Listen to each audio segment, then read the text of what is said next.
ተሳድቤ ለ30 ደቂቃ ስሜቴ ይውጣልኝ ወይስ ራሴን ልግራና ክርስቶስ ደስ ይበለው?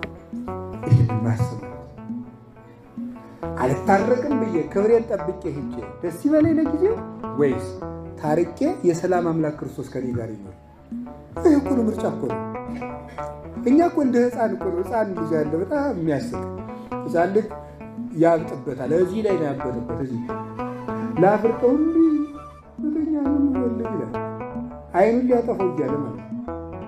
ምክንያቱም የጊዜይቱን ያችን መነቀሷን ነው የማይፈልጋት ነገ አይኑን እንደሚያጠፋ ያውቅ።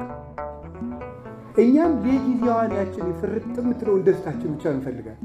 መጨረሻ ላይ ብቸኝነት፣ ባይተዋርነት፣ ጸጸት፣ የልብ ግርፋት ነው የሚቀረን።